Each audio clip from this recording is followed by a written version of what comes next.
وعلى آله وسلم تسليما وبعد فأعوذ بالله من الشيطان الرجيم بسم الله الرحمن الرحيم يا أيها الذين آمنوا استعينوا بالصبر والصلاة إن الله مع الصابرين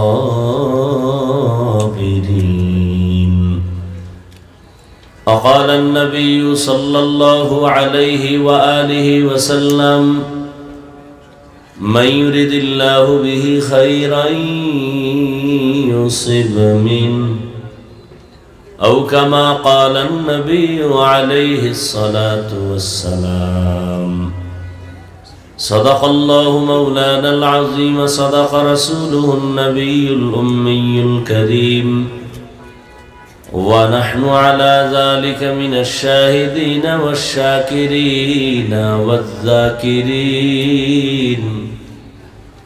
والحمد لله رب العالمين سبحانك لا علم لنا إلا ما علمتنا إنك أنت العليم الحكيم رب اشرح لي صدري ويسر لي أمري واحلل عقدة من لساني يفقه قولي درفشانی نے تیرے قطروں کو دریا کر دیا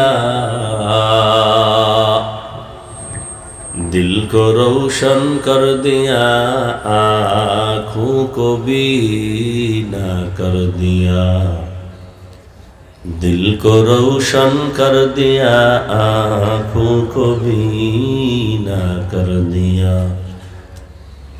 हकीकत खुल जाएगी बवक़्त इम्तिहान तेरे के सुस्ती में या मेहनत में गुजारी जिंदगी तूने कि सुस्ती में या मेहनत में गुजारी जिंदगी तूने मोहम्मद ने आकर कुफर को मिटाया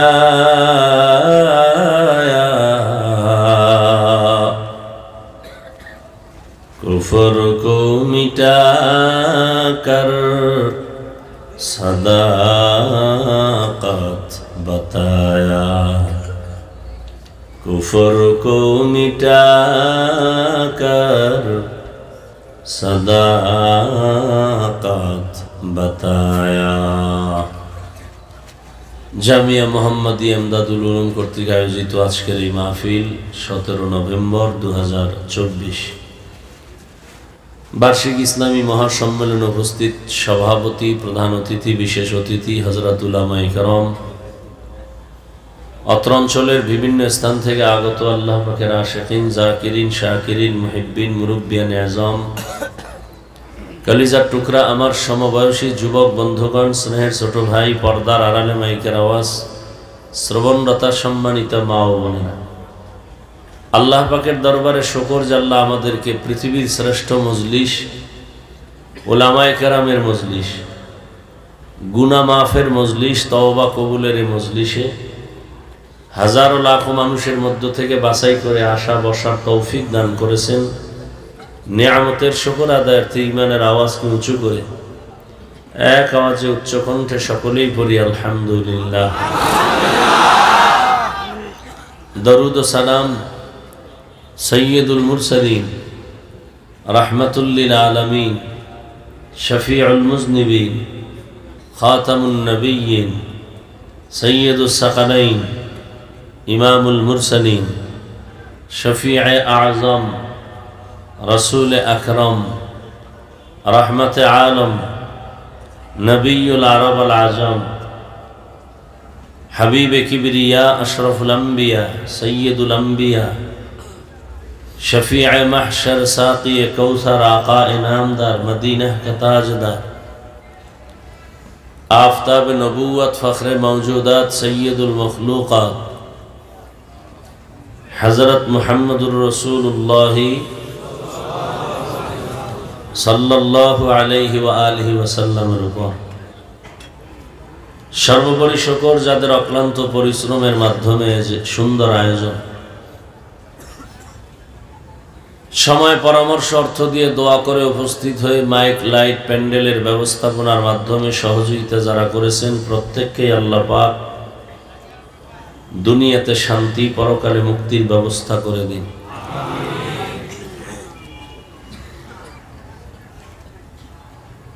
হযরত উলামায়ে কেরাম আলোচনা করেছেন, আপনারাও ধৈর্যের সাথে শুনেছেন। দোয়া করি আল্লাহ উলামায়ে কেরামদের কথাগুলো সবাইকে সহি তরিকায় আমল করার তৌফিক দান করেন। উলামায়ে কেরামের ইজ্জতকে আল্লাহ বেশি বেশি বাড়ায় দেন। যারা উলামায়ে কেরামের বিরুদ্ধে কথা বলে আর ফেসবুকে লেখে, উলামায়ে কেরামের ইজ্জতকে নষ্ট করার বিভিন্ন ভাবে ষড়যন্ত্র করে, আল্লাহ ওদের হেদায়াত দান করেন। আল্লাহ পাকের ইলম ও কুদরতে হেদায়াত যদি না থাকে, ওদেরকে আল্লাহ কুদরতের দ্বারা দমন করে দেন। উলামায়ে কেরামের ইজ্জত যত বাড়বে, উম্মতের ইজ্জত সম্মান বাড়বে। আর উলামায়ে কেরাম অসম্মানিত হলে উম্মতেরও অসম্মান। কিয়ামত পর্যন্ত আর নবী আসবেন না। আপনাদের ধারণা কি নবী গাজীপুরে আসবেন? বাইতুল মুকাররমে আসবেন? আর এক সেকেন্ডের জন্য নবীজি এই জমিনে আর সাহাবায়ে কেরাম জবাব দেন? কোন আইম্মায়ে কেরাম, ইমাম বুখারী, ইমাম মুসলিম, ইমাম তিরমিজি, ইমাম আবু হানিফা, ইমাম শাফি, ইমাম মালিক, ইমাম আহমদ বিন হাম্বল রাহিমাহুমুল্লাহ কেউ আসবেন? বড় বড় আউলিয়ায়ে কেরাম, খাজা মাইনুদ্দিন চিশতি, বড় পীর আব্দুল কাদের জিলানী, মুজাদ্দিদ আল-ফিসানি, খাজা মাইনুদ্দিন চিশতি আজমিরি, শাহজালাল, শাহপরান, শাহ মখদুম, শাহ আমানত, শাহ আলী খানজাহান আলী, বাইজিদ বুস্তামি, জুনায়েদ বাগদাদি, শায়েখ শিবলি, হুসাইন সাহারওয়ার্দী, আনোয়ার শাহ কাশ্মীরি আর আসবেন?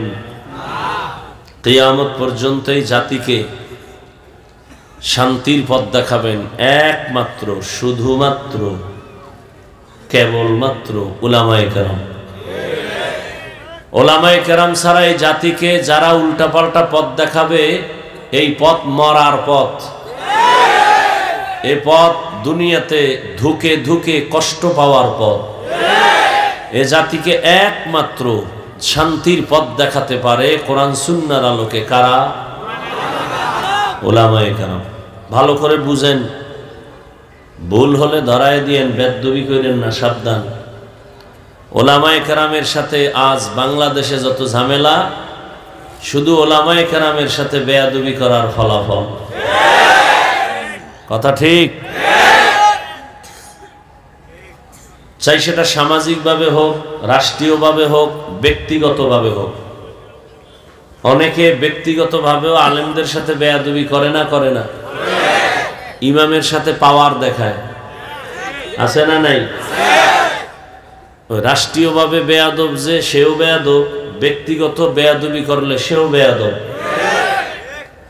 এক কথায় উলামায়ে কেরাম ছাড়া এই জাতিকে কেউ শান্তির পথ দেখাতে পারবে না। এজন্য এই জাতির জন্য একমাত্র নির্ভেজাল আপন কলিজার বন্ধু উলামায়ে কেরাম। আর সব বন্ধু ধান্দাবাজ, সব স্বার্থপর। একমাত্র নিঃস্বার্থ এ জাতির বন্ধু উলামায়ে কেরাম, কোনো সন্দেহ নেই। এই উলামায়ে কেরামের ইজ্জত উম্মতের ইজ্জত। কথা ঠিক? আর এই উলামায়ে কেরাম যার আদর্শ লালন করেন তিনি হলেন রহমাতুল লিল আলামিন। তিনি কেমন পারফেক্ট একজন আদর্শবান ব্যক্তি, যার আদর্শের সাথে পৃথিবীর কারো আদর্শের কোনো মিল নাই।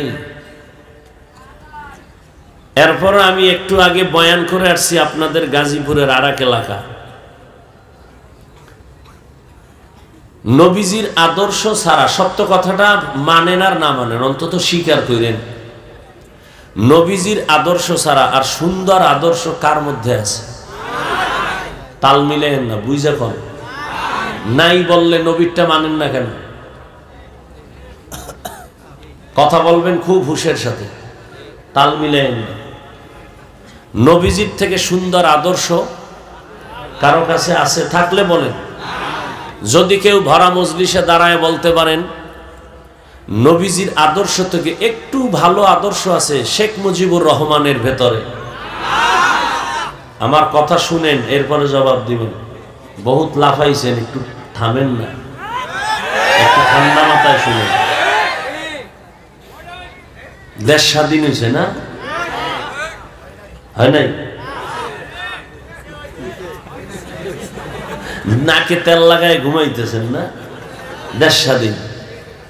আর ঢাকার শহরে মহিলারা সাংবাদিকদের নিয়ে বলে আমগো দেহ ব্যবসার অধিকার আবার ফেরত চাই।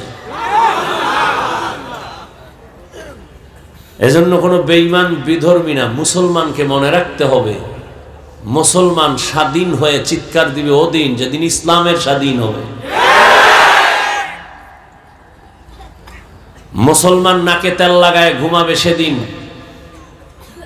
যেদিন এদেশের প্রত্যেকটা পরতে অঞ্চলে কোরআনের বয়ান বুক ফুলায় আলেম করবে, কোনো সুদখোর বেনামাজির অনুমতি নিতে হবে না। ওখানে বলে আসছি মাহফিলে যারা বাধা দিবে তাদের নাম লিস্টি করো। ছাত্র জনতার আন্দোলন হয়নি, সফলতা হয় নাই উলামায়ে কেরাম মাঠে না আসা পর্যন্ত। মুসলমান প্রয়োজনে আবার জীবন দিবে। মুগ্ধ কেন? আবু সাইদ কেন আবার জীবন দিবে? কোনো ব্যক্তির জন্য না, নেতার জন্য না, কোনো দলকে ক্ষমতার থেকে নামানোর জন্য আর উঠানোর জন্য না, দেশের জন্য, মানবতার জন্য, ইসলামের জন্য। কাফনের কাফন রেডি রাখো, আবার ডাক আসবে, আবার নামবো, আবার জালেমের বিরুদ্ধে আন্দোলনে নামতে হবে। উলামায়ে কেরাম বুক ফুলায় বয়ান করবেন। কোন নেতা যদি বাধা দেয় লিস্টি করো, কোন প্রশাসনের ব্যক্তি বাধা দিলে লিস্টি দাও। তারা কি বলতে চায় রেকর্ড করো, আবার উলামায়ে কেরাম নিয়ে ময়দানে অবতীর্ণ হব। স্বাধীন কি এর অর্থ ওয়াজে বাধা হবে? স্বাধীনের অর্থ কি ইমাম তার মসনদ থেকে বিদায় নিতে হবে? এই সমস্ত যারা করে, আমার মতো কোন হুজুরও যদি লেবাস পইরা উল্টা পাল্টা করে লিস্টি করো, লিস্টি করে কথা রেকর্ড করে আমাদের হাতে দাও। ইনশাআল্লাহ কোন ব্যক্তি কারো উপরে জুলুম করবে, সে যেই হোক, সোনার বাংলায় তাকে ঠাঁই দেওয়া হবে না ইনশাআল্লাহ। আল্লাহ হেদায়েত দান করুন। কেউ যদি দাঁড়ায় বলতে পারেন নবীজির আদর্শ থেকে আরেকটু সুন্দর আদর্শ আছে জিয়াউর রহমান সাহেবের কাছে, আল্লাহর জাতের কসম আমি নবীরটা বাদ দিয়ে আমি জিয়া সাহেবেরটা নিব, আমি নবীরটা বাদ দিয়া শেখ মুজিবুর সাহেবেরটা নিব। আমার ইমানের কথা আমি বলছি, ভালো করে বুঝবেন, তারপরে আওয়াজ দিবেন। রসুলের থেকে আদর্শ যদি কেউ বলে আব্রাহাম লিঙ্কনের মধ্যে আছে, আমি তারটা নিব, নবীরটা বাদ। পারবেন? পৃথিবীতে ১৫০০ বছর পর্যন্ত বহু পণ্ডিত আদর্শ বিক্রি করেছে, কিন্তু কেউ শান্তি দিতে। এক কথায় জবাব, পৃথিবীর সব ব্যক্তির বানানো আদর্শ নাপাক, একমাত্র মদিনার রসুলের আদর্শই হলো পাক। আমার রসুলের আদর্শ কেমন পাক? আর অন্যদেরটা নাপাক কেন? পুরা মানুষটাই নাপাক, খায় নাপাক, তিন বেলা খাইয়াও মদের বোতল লয়ে দৌড়ায়। তাহলে দেমাগ ভালো না নষ্ট? নষ্ট, দেমাগের থিওরি নষ্ট। তিন বেলা খাইয়াও এরপরে গাঞ্জা খায়, তিন বেলা খাইয়া বিড়ি টানে, আল্লাহর দেয়া নিয়ামত খাইয়া নাপাক খায়। নাই? যত বড় নেতা তত বড় ব্রেন নষ্ট, যত বড় তত বড় মদের বোতল। দেমাগ ঠিক আছে? নাই। খবর নাও, বউরে মা কয় কোন সময়? মদের বোতল খাইয়া। কথা ঠিক? সত্য কথা মানো আর না মানো, অন্তত স্বীকার করো। আর রসুল কেমন পাক, যে রসুলের 63 বছর হায়াতে ভুলেও কোনোদিন একটা মিথ্যা কথা বলেন নাই। আমার রসুল কেমন পাক, যে নবী 63 বছর হায়াতে কোনোদিন কাউকে একটা গালি দেন নাই। হাজারো গালি বেঈমানরা দিছে, নবী একটা গালির জবাবও দেন নাই। আরো আশ্চর্য কথা, যে নবীর 63 বছর হায়াতে কোনোদিন চোখ দুইটা গরম করে কারো দিকে তাকান নাই। সেই নবীর আদর্শ কত সুন্দর। আঙ্গুলের নখগুলো কেমনে কাটবেন, সেখানে রসুলের আদর্শ। জুতা দুইটা কেমনে পরবেন, সেখানে নবীর আদর্শ। পৃথিবীর কোন নেতার আদর্শে নখ কাটার নিয়ম আছে? বউ চালাইবেন কেমনে, কোন নেতার আদর্শে নিয়ম আছে? রহমতুল্লিল আলামিনের আদর্শের নিয়ম আছে। বউ কেমনে চালাবা, বউকে কেমনে শাসন করবা, ডিটেলস আদর্শ রসুল 23 বছরের প্রেসক্রিপশন দিয়ে গেছেন। 23 বছরের প্রেসক্রিপশন কিয়ামত পর্যন্ত যারা ফলো করবে তারা দুনিয়াতেও বাদশা, পরকালেও বাদশা। আর যারা রসুলের আদর্শ বাদ দিয়ে চলবে এরা দুনিয়ায় পতন, পরকালেও পতন। এদের দুনিয়াও ধ্বংস, আখেরাতও।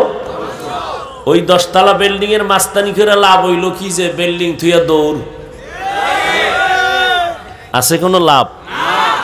চেয়ারম্যান সাহেবের চেয়ারের মেয়াদ শেষ, আমগো হুজুর গো মেয়াদি নাই, শেষ কি?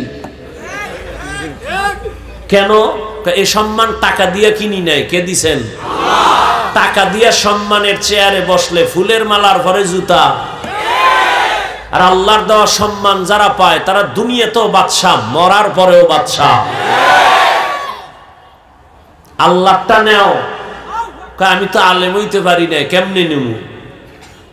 আলেমের সাথে সম্পর্ক রাখো, মোহব্বত রাখো, দুশ্মনী রাখিও না। তো দেখবা আলেম যেই চেয়ারে বসবে বিছানায়, তোমাকেও আল্লাহর পাশের চেয়ারে সম্মান দিবেন। আলেম যেই সম্মান পাবেন আল্লাহর থেকে, আলেমের সাথের বন্ধু সেই সম্মান পাবে। এ কথায় কোনো ঝামেলা নাই, ঘুরানি ফিরানি নাই, কথা সব ক্লিয়ার। ঘুরানি ফিরানি আছে মুনাফিকদের মধ্যে, মুমিনের মধ্যে না। আল্লাহ আমাদের হেদায়েত দান করুন। অতএব ঘুমানোর সময় আছে? সবাই ঘুমাবে, মুসলমান ঘুমাবে না। মুসলমান নাকে তেল লাগায় ঘুমাবে সেদিন এদেশের প্রত্যেকটা মসজিদ আর মাদ্রাসার কমিটিতে বেনামাজি থাকবে না যেদিন। শিয়ালের মুরগি রাখছে আমানত। শিয়াল পণ্ডিত ভাই কয়দিন? কয় 3 দিন। 3 দিন আমানত। শিয়াল পণ্ডিত কয় দোয়া হোসাই মাফ হোসাই, জিন দেখেন মরাও ভাবা না। শিয়ালের হাতে মুরগি রাখলে যা হবে, সুদখোর বেনামাজির হাতে ধর্মের চাবি দিলে তাই হবে।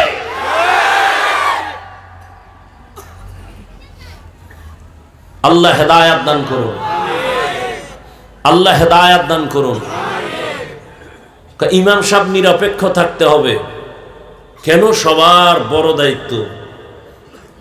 আমি বলি ইমাম সাহেব যদি নিরপেক্ষ থাকে, কমিটির প্রত্যেক সদস্যকে নিরপেক্ষ থাকতে হবে।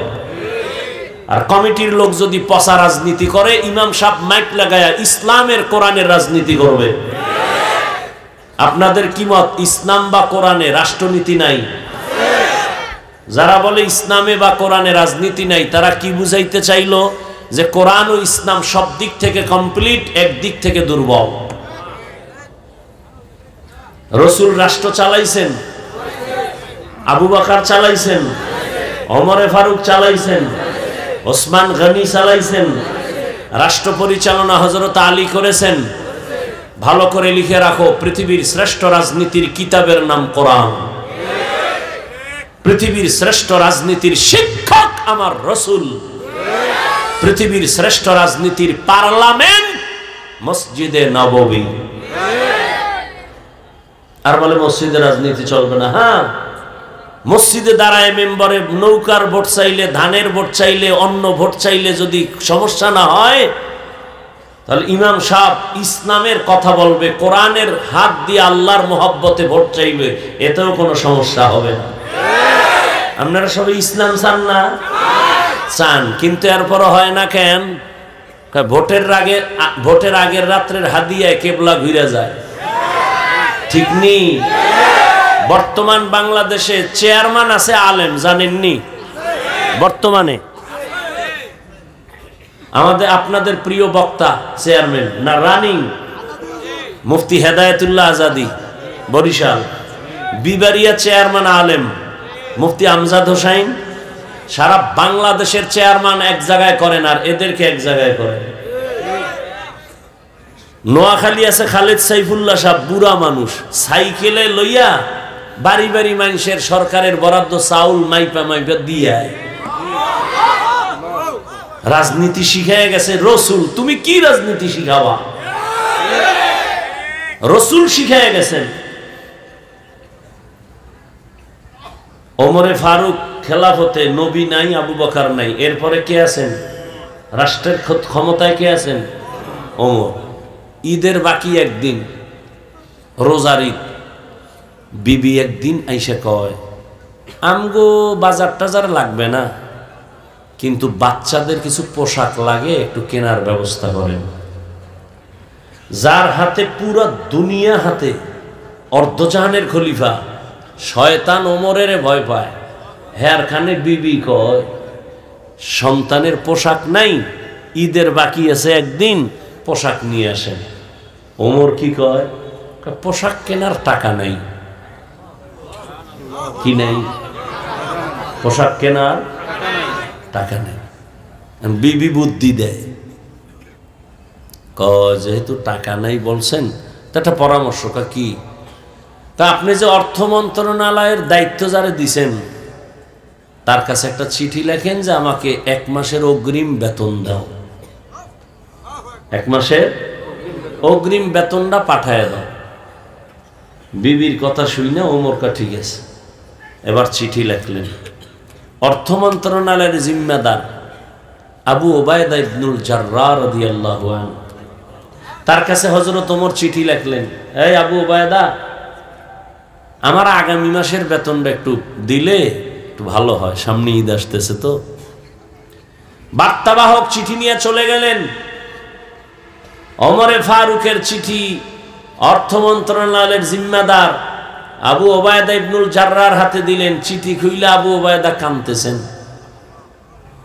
আরে ওমর এমন কি কইল যে আবু ওবায়দা কাঁদেন? আবু ওবায়দা উল্টা আরেকটা চিঠি লিখলেন ওমরের কাছে, আর বলে দিলেন, এই বার্তাবাহক যাও, আমার চিঠি ওমরের কাছে দাও। চিঠির মধ্যে 2টা প্রশ্ন করেছি, যদি আমার খলিফা জবাব দেয় আমি টাকা নিয়ে আসবো, আমি নিজে।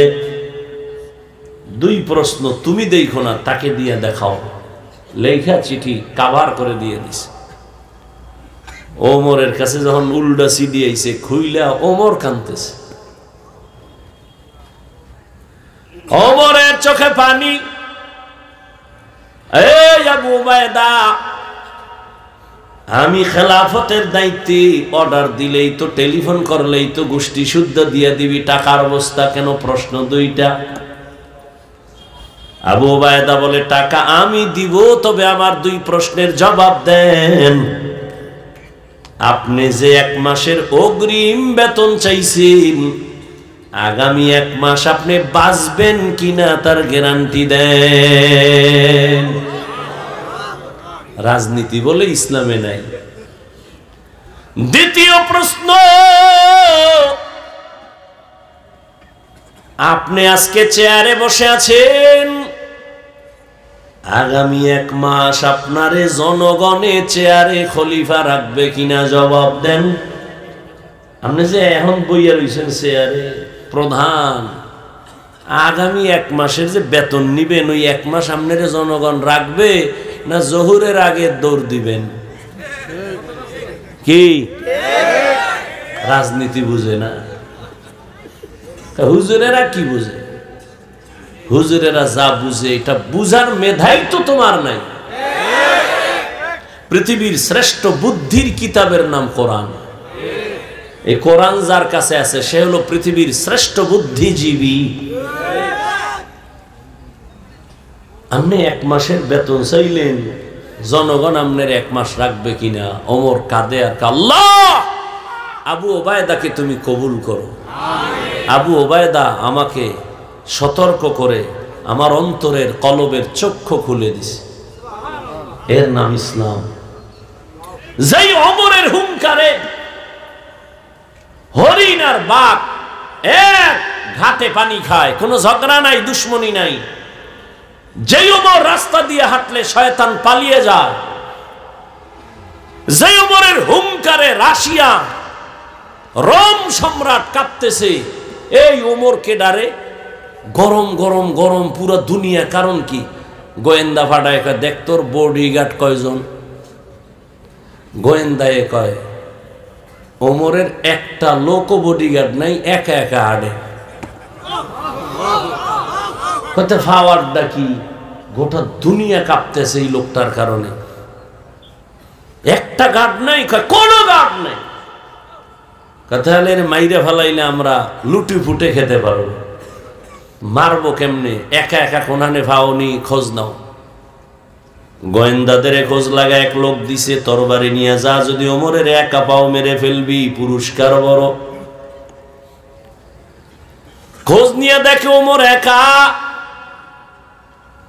হঠাৎ পাহাড়ের পার্শ্বে একটা খোলা ময়দানে ওমর হাতের বালিশ বানাইয়া ওমর ঘুমায়। খবর পাইয়া খুশি, ওমরের একা পাইছি, মারা বড় সহজ। আমার মাওলায় যদি রাখে মারবে কোন চোরায়? তরবারিটা খাম থেকে বের করে দুশ্মন ময়দানের পার্শ্বে দাঁড়ায় ভাবে,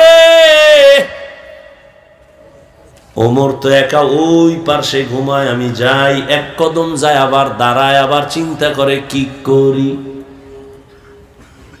যাইতে যাইতে আগায়, পেছনে আবার সামনে, আবার পেছনে, আবার সামনে, আবার পেছনে।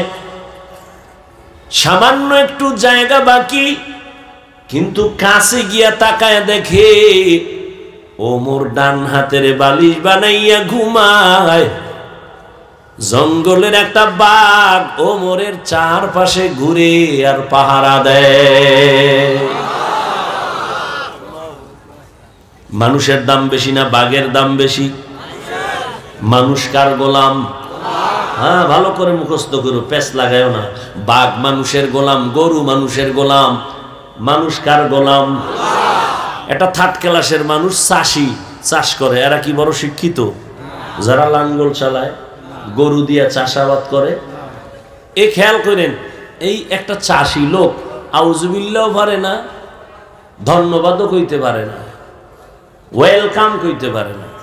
এই চাষি একটা গরু রেখা, এই গরু দাঁড়া, দাঁড়ায়নি।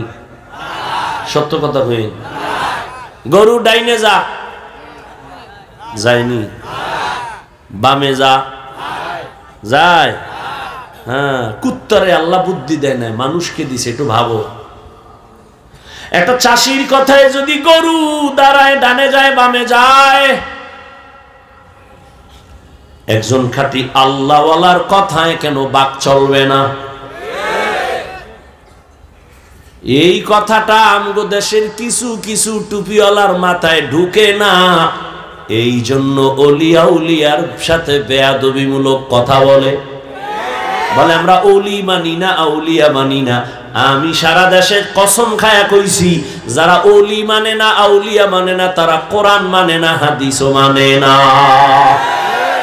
এরা বাতিল, এদেরকে যারা বাতিল বলে না তারাও বাতিল। ইয়া আইয়ুহাল্লাযীনা আমানুস্তাঈনু বিস-সাবরি ওয়াস-সালাহ ইন্নাল্লাহা মা'আস-সাবিরিন।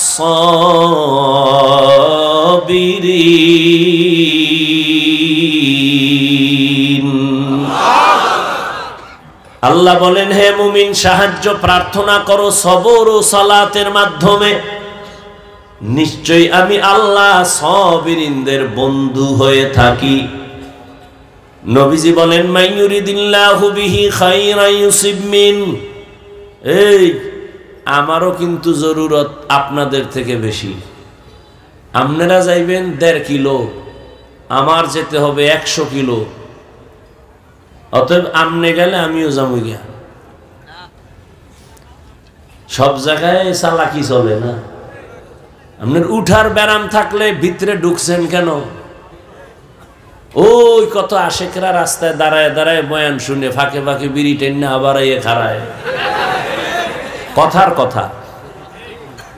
আর এখানে কত আলেম বসা, মুরব্বী বসা, এদেরকে ডেঙ্গিয়ে বের হন, আপনার ভয় লাগে না? ফারদার উল্টা পাল্টা করলে আমি মোনাজাতটা দিয়ে নেমে যাব। আপনার বাসায় জরুরত আমার থেকে বেশি না, তাহলে আমিও চলে যাব। আপনি বাসায় যাবেন, আমি যাব না? সারাদিন রাতে 3 ঘন্টা ঘুমাইতে পারি না। আপনি বলবেন আপনি এগুলি না করলে সমস্যা কি? ওলামায়ে কেরাম কুত্তার মতো দৌড়ায় সারা দেশে। তাবলিগওয়ালাদের এক দৌড়, পীর সাহেবদের দৌড়, জুমার খতিবের দৌড়, আমগো দৌড়। এই দৌড় আছে বিদায় এখনো আল্লাহর নাম নেওয়ার সুযোগ পাই। না হয় নাস্তিকরা দরজায় তালা দিয়ে রাখতো, মসজিদের মাইক বন্ধ করে দিত। দেখেন নাই যে ওয়াজ চলবে, বাইরের মাইক চলবে না।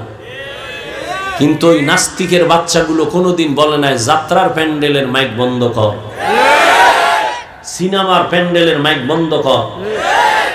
বিয়ার অনুষ্ঠান চলে, হাজী সাহেবের বাড়ি, 6 তলা বিল্ডিং, কাফে। ইমাম কয় কিও রাত্র 12টার পরে ভূমিকম্প নি? না হুজুর, দাওয়াত পান নাই, আমার মাইয়ার না গায়ে হলুদ। হাজী সাহেব মিশা কইছি? মুসলমানের জন্য গায়ে হলুদ হারাম। আমার দায়িত্ব বলার, মানবেন কিনা সে দায়িত্ব আপনার। এই জন্য দেখেন না এখন আর গর্বে আনোয়ার শাহ কাশ্মীরি আসে না, বাইজিদ আসে না।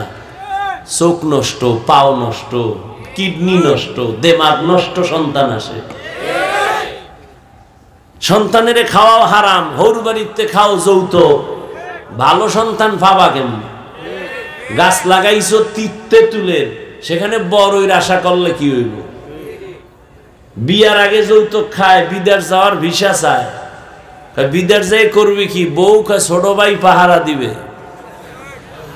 এ আকাম চলেনি। আল্লাহ হেদায়েত দান করুন। যৌতুক হালাল না হারাম? যারা যৌতুক দেয়, যারা খায়, যারা পরামর্শ দেয়, সবাই জালেম।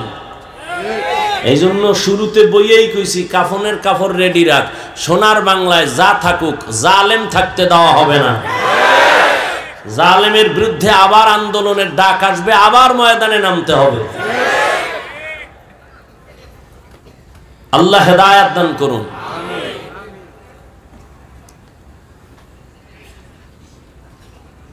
আল্লাহর নবী বলেন, মাইয়ুরিদিল্লাহু বিহি খায়রান ইউসিব মিন। আল্লাহ যাকে বেশি ভালোবাসেন, মোহাব্বত করেন, তাকে মুসিবত দিয়া পরীক্ষা নিবেন। তাহলে বুঝা গেল আল্লাহর পক্ষ থেকে মুসিবত একটা নেয়ামত। এজন্য আল্লাহর খাস ওলিরা কোন মুসিবত আসলে নিয়ম ছিল ইন্না লিল্লাহ বলা, কিন্তু তারা বলতেন আলহামদুলিল্লাহ। নিয়ামত পাইলেন আলহামদুলিল্লাহ বলে, আপনি কেন আলহামদুলিল্লাহ বলেন? আল্লাহর ওলি জবাব দিতেন, আমার উপরে যে আল্লাহ মুসিবত দিয়েছেন, আমার বড় খুশি লাগতেছে। আল্লাহ আমার দিকে কুদরতের নজর লাগাইছেন, এটা বড় নিয়ামত। স্বামী আর স্ত্রী ঘর করে, স্ত্রী বড় আল্লাহওয়ালা। হঠাৎ একদিন ডেকে বলে, স্বামী আমার, আমারে তুমি ভালোবাসুনি? কয় হ্যাঁ। কেমন? কয় সীমাহীন, দলিল প্রমাণ। তুমি আমার জীবন, তুমি আমার মরণ, তুমি যখন যা চাইবা আমার জীবন দিয়া রেডি। কয় চাইলে দিবানি? কয় কসম চাইলেই দিয়া দিব। ম্যাডাম কয় ঠিক দিবানি? কাহা? কয় তালাক দাও। কি চাইছে? স্বামীর মাথা গরম হয়ে গেছে, কইলা কি? এরা সারা অন্য কয় না, ওয়াদা করেছো চাইলেই দিবা, দাও। দুইজনের ভেতরে মৃদু একটু তর্ক লাগছে, সমাধানের জন্য নবীর দরবারে রওনা। রাস্তার মাঝে গিয়া স্বামী বেচারা হঠাৎ করে পিছলে পড়ে পা ভেঙে গেল। কান্না করে, ও মালিক আমারে বাঁচায়া দাও, তোমার কুদরতের নজর দিয়ে আমারে সুস্থ বানাও। স্ত্রী হাত ধইরা কয়, নবীর দরবারে যাওয়ার দরকার নাই, চলো বাড়ি যাই। বাড়ি যাইয়া স্বামীর কাছে কয়, স্বামী আর আমি তালাক চাই না, মাপ চাই, কথা উড্ড করে নিলাম। স্বামী কয়, যদি নাই চাও তো চাইলা কেন, বললা কেন, বলার পরে উড্ড কেন করলা? কয়, রসুলের হাদিস কি তুমি জানো না? আল্লাহ যাকে ভালোবাসবেন তাকে মুসিবত দিয়া পরীক্ষা নিবেন। আমি তোমার ঘরে এত বছর সংসার করলাম, কোনোদিন একটা মুসিবত দেখলাম না, কোনো কান্না দেখলাম না, শব্দ দেখলাম না। ভাবলাম যেখানে মুসিবত নাই সেখানে আমার মালিকের দয়ার নজর নাই, যেখানে মালিকের দয়ার নজর নাই ওখানে রহমত নাই, যেখানে রহমত নাই সেখানে আমিও নাই, এজন্য তালাক চাইছি। কিন্তু রাস্তায় গিয়া যখন পড়ে গেছো, পা ভেঙ্গে গেছে, আমার মালিকের কুদরতের মায়ার নজর চলে আসছে, মুসিবত। ভাবলাম আল্লাহর রহমত শুরু হয়ে গেছে। আমি উড্ড করে নিয়া ওয়াদা করলাম, যেখানে আল্লাহর রহমত আছে আমিও সেখানে আছি। আর আমরা কি করি? মুসিবত নাই, এর মধ্যে কত গালি, আল্লাহরে শুদ্ধ নামায় ফেলায়। পাইলে আল্লাহ, এই জমিনই আল্লাহরে রাখতো না। নমরুদ দিয়ে দেখো না, আল্লাহর কারণে সব ঝামেলা। কয় আল্লাহরই যদি মারতে পারি তো কেসা খতম। কয় বাঁশ দিয়া সিঁড়ি বানায় আল্লাহরে গুলি করব। কে? নমরুদ তীর নিয়ে উঠছে, আল্লাহরে গুলি করে মারবে। তুই কয় নাম্বারের চালাক? ঠিকই তোর তীর নিয়ে, ধনুক নিয়ে উপরে উঠা তীর মারছে, একটা পাখির গায়ে লাগিয়া রক্ত আইছে, এটারে লইয়া ধাক্কাইতে ধাক্কাইতে নিচে নাইমা কয় মাইরা লাইছে এই যে রক্ত। এত বড় মাস্তান বাহাদুর এই নমরুদ আমার আল্লাহকে মেরে ফেলার জন্য পাওয়ার দেখাইছে। ও জাতি জানো, ওই নমরুদের ধ্বংস করার জন্য আল্লাহর কত হাজার ফেরেশতা লাগছে। একটা মশা তাও অসুস্থ, মাথার জায়গা মতো যাইয়া ফাঁকে ফাঁকে একটা মিসকল দেয়, চান্দি গরম। এত ডাক্তার, এত কবিরাজ, মাথা ঠান্ডা হয় না। হঠাৎ ঘুইরা ফুইরা জোতার সাথে মোলাকাত, মাথা হিমেল হয়ে গেছে। নমরুদ ডাক দিয়া কয়, এত ডাক্তার কেন? জুতার ভিতরে যে আমার মাথার ঔষধ আছে তো জানি না। আমার সান কপাল, জুতা দিয়া বাড়ি মারলেই তো মাথা ঠান্ডা। কে মারবে? কয় বেতন দিয়া কর্মচারী রাখ। কর্মচারীরা কয় তোর কাজ কি জানোনি? স্যার কি? কয় শুধুমাত্র জুতার বাড়ি, যত জোরে বাড়ি দিবি বেতন তত বাড়ায় দেব। কেমন সান কপাল! এই যেমন তেমন কপাল মনে করছে। মাঝে মাঝে পায়ের জুতা কপালে লাগে, এটা বুঝতে হবে সান কপাল। আমেরিকার বুশের গালে জুতা লাগছে, সাংবাদিক বলে কাইফা হাল, কেমন লাগলো? কয় ডোন্ট মাইন্ড, এটা আমার গণতান্ত্রিক অধিকার। মাঝে মাঝে জুতা পায়ের থেকে গালে লাগাছেন, কপালের পরিচয়। এরে নবীর আল্লাহর গোলাম, এরে নবীর আশিক, মুসিবত আসবে, এটা আল্লাহর নেয়ামত। যদি তুমি নেক আমলের উপরে থাকো, মুসিবত আসবে, আল্লাহর নেয়ামত।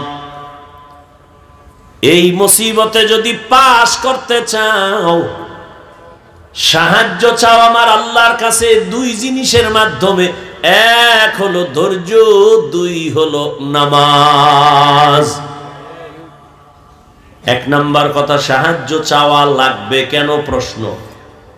দুই নাম্বার কথা, যদি সাহায্য লাগে তো কার থেকে নিব। তিন নাম্বার কথা, সাহায্য যদি নিতেই হয় কার থেকে নিব। এক। তিন নাম্বারে কোন সিস্টেমে নিব। সিস্টেম আছে না? চেয়ারম্যান সাহেব আপনার এলাকায় আসছে, কলারটা ধইরে যদি কোন চেয়ারম্যান 50 কেজি চাউল লাগবে, চেয়ারম্যান চাউল দিবে না জুতা মারবে? বলবে চাউল 50 কেজি কেন, 50 টন দিব, নিয়ম অনুযায়ী চা অ্যাপ্লিকেশন দে। এক নাম্বার প্রশ্ন, সাহায্য চাইতে বলছেন কে? প্রশ্ন কেন চাইবো? আর মুমিনকে বলেছেন, কোন বেঈমানকে না। বেঈমানকে বলেন না কেন, শুধু মুমিনকে কেন বলেছেন? এর একমাত্র কারণ, জান্নাত শুধু মুমিন পাবে, কোন বেঈমান জান্নাত পাবে না। আর মুমিন যে জান্নাত পাইবে, কত ভিড় যে কপালে আছে পাওয়ার আগে।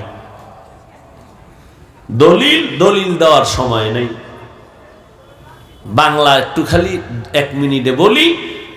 এ কথা আপনারা শুনছেন, বনি ইসরাইলের 72 দল, নবী বলছেন আমার উম্মতের আর একটা দল কি কম বেশি, টোটাল কত?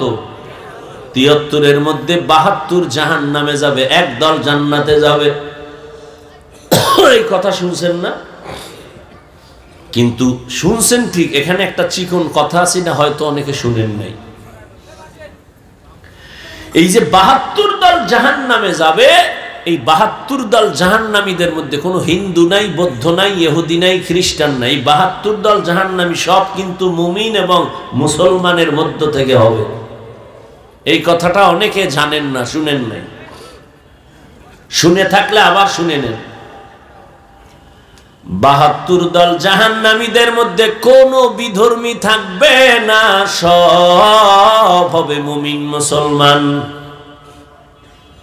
এবার বুঝেন যে মুমিন জান্নাতে যাবে, কত কপালে মাইরেছে। মুমিন দাবি করে আল্লাহর হুকুম মতো চলে না, মুমিন দাবি করে নামাজ পড়ে না, মুমিন দাবি করে হালাল মতো চলে না, খায় না। মুমিন দাবি করে বলে নবী মানি, মানে না, সাহাবাদেরও মানে না। নামাজ নিজেও পড়ে না, অন্য নামাজ পড়ে তাও পছন্দ করে না। নিজেও হালাল ভাবে খায় না, অন্য হালাল খাইলে তাও পছন্দ করে না। তো 72 দল জাহান্নামী মুমিন হবে, কোনো বেঈমান হবে না। আল্লাহর নবী বলেন সাহায্য চাইবা কেন? কয় দুর্বল মানুষের জন্য সাহায্য। আমরা কি দুর্বল নি? আল্লাহ কয় হ্যাঁ তুই দুর্বল। ওয়া খুলিকাল ইনসানু যায়ীফা, আমি আল্লাহ মানুষ বানাইছি দুর্বল করে। মানুষ তুমি কতটা দুর্বল! একটা ছাগলের বাচ্চা যখন দুনিয়াতে ভূমিষ্ঠ হয়, নজর করে দেখছো ডানে বামে কোনো সাহায্যকারী নাই। বকরি তার বাচ্চাটা প্রসব করা মাত্র 4 পায়ে বকরি সাথে সাথে দাঁড়ায় যায়, ঠিক নি? আর আমরা মানুষ কত দুর্বল! আম্মা জানের পেটে যখন প্রসব বেদনা, আম্মা জানের আওয়াজ আমার ঘরের বাহিরে যায় না, কিন্তু আমি যেদিন দুনিয়াতে আসব আম্মা জানের কণ্ঠের আওয়াজ আর কান্নার আওয়াজে পাশের বাড়ির মানুষ ঘুমাইতে পারে নাই। আমার দাদি আর নানি আমার আম্মাকে সান্ত্বনা দিছে, কাঁদিও না, কিন্তু আম্মা জান কান্না করছেন আর বলছেন আমি মইরেই যাব। 7 আসমান আমার উপরে চাপানো।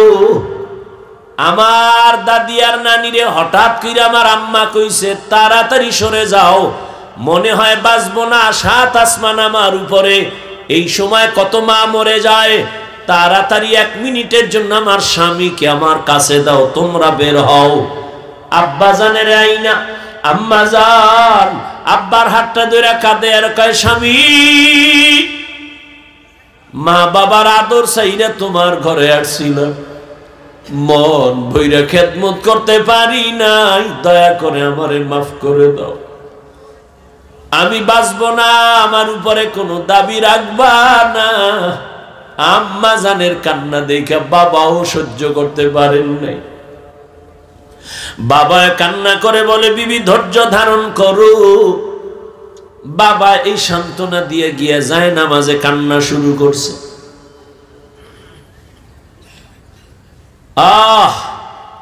ও সন্তান,